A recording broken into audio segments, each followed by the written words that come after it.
Isaia toko fahaenina. Tamin'ny taona nahafatesan'i Ozia mpanjaka no nahitako ny Tompo nipetraka teo ambonin'ny seza fiandrianana avo sady manerinerina, ary ny eban'eban'akanjony nahafeno ny tempoly. Nisy serafima nitsangana teo amboniny, samy nanana elatra enina avy. Ny roa dia nanaronany ny tavany, ny roa dia nanaronany ny tongony, ary ny roa dia nanidinany. Ary nanandratra ny feony ireo ka nifamaly hoe: Masina, masina, masina, Andriamanitra tompon'izao rehetra izao. Henika nivonainy ny tany rehetra. Dia niorohoro ny fanamban'ny tokonana noho ny feon'ilay nanandratra ny feony, ary feno setroka ny trano. Dia hoy aho, lozako, maty aho, fa lehilahy maloto molotra sady ato amin'ny firenena maloto molotra no honenako, nefa ny mpanjaka dia Andriamanitra tompon'izao rehetra izao no hitany masoko.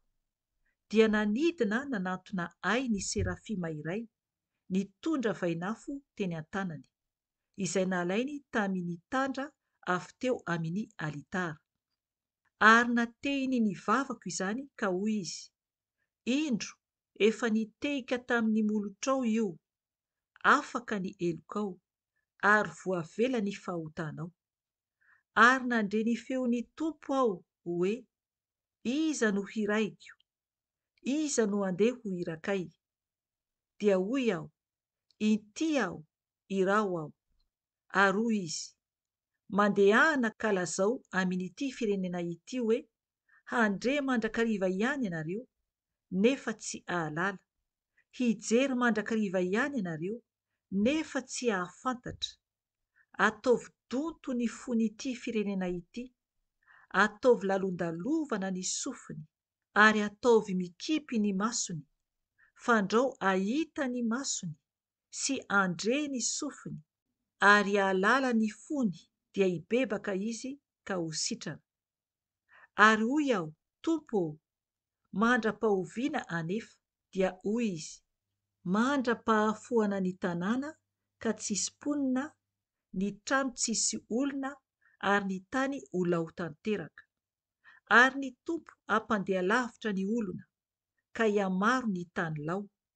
Ary na misy ampahafolo ny aza sisa, dia mbola ho simbana ihany koa izany. Kanefa tahaka ny hazo terembita sy ny hazo ohaka, izay mbola misy fotony ihany, na dia voakapa aza, toy izany no mbola hisihana taranaka masina ho fotony. Amen.